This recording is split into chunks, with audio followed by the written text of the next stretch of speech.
Now we have a lecture on transcutaneous voltammetric evoked potential, known as TVEP. The basic idea is that there is a body electric.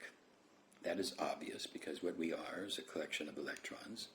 If we took all of the grains of sand on the entire planet Earth and times it by all the stars in the sky, we still have more electrons in the human body, and the electrons don't touch.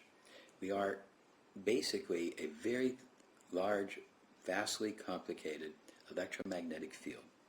The electrons are held together through electromagnetic static forces, quantic forces, photonic forces, and all these other basic principles of energy that make what we are.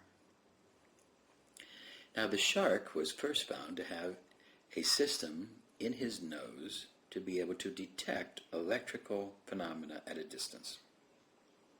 We now find out that that same type of electrical analysis, that electrosense that we all have, as Spidey tells us, we all have an electrosense. That electrosense is in the human being been translated into the nasal pharynx and also all the different cells of the body. But the nasal pharynx has the most intense collection because this is where the shape receptors are.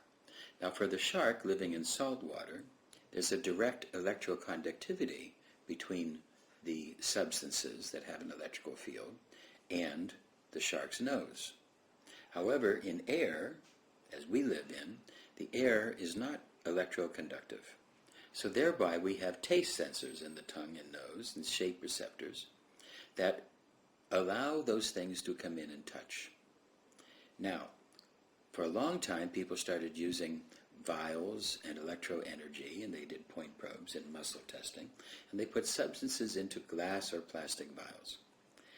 The fact that you can't taste that means that you really can't experience it.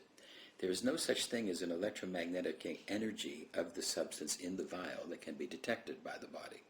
The body would detect the vial. The most powerful electromagnetic sensor we have is the shape receptors of the tongue. And if we taste the vial, we cannot tell what's inside the vial. Thereby, the idea of this electromagnetic testing did not produce verification or validity. It was shown to fail every double-blind testing. Every double-blind testing failed because it was unable to do this. These devices were declared fraudulent because they said that they could detect reactions to different medications or different remedies, when in fact they could not. They were really just doing a type of archetypal intention of the therapist. Every double-blind that they used proved them to be fraudulent. In other words, if the therapist did not know what he was testing, he did not get the same results. But this, however, has been proved with the QQC, the TVP, and the EPR. What we have done is be able to take the science of voltammetry to make a measure of the signature of an item, of the substance, such as salt, such as orange, etc. Each of these items has a different flavor because we taste the voltammetric field of that item, the shape receptors.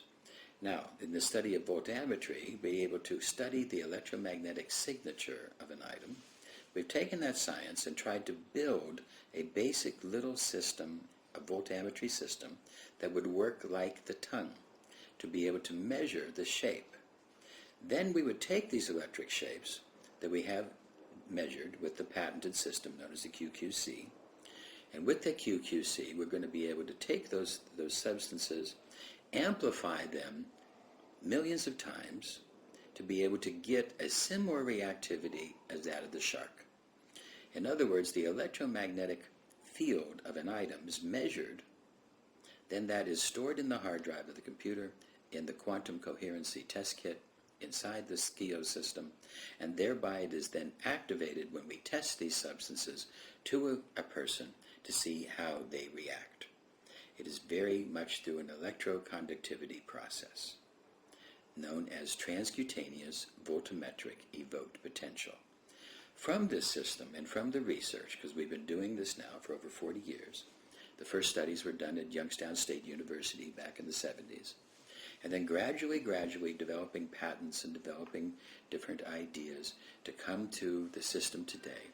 By measuring this quantum quality control tri-vector field pattern, we can then subject a patient to it and see how the patient reacts to that pattern. If we do this very rapidly, because the speed of human reaction is about 1/100th of a second, if we do this very rapidly, we could measure thousands of items in a very short period of time. This is known as the zeroid.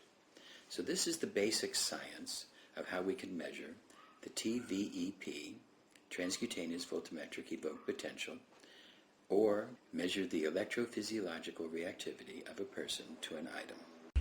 So as we have shown through the patents, through the science, the technology, the registration, the validation, the verification, the 40-year history of being able to measure the TVEP and electrophysiological reactivity, the SCIO device has been able to do medication testing.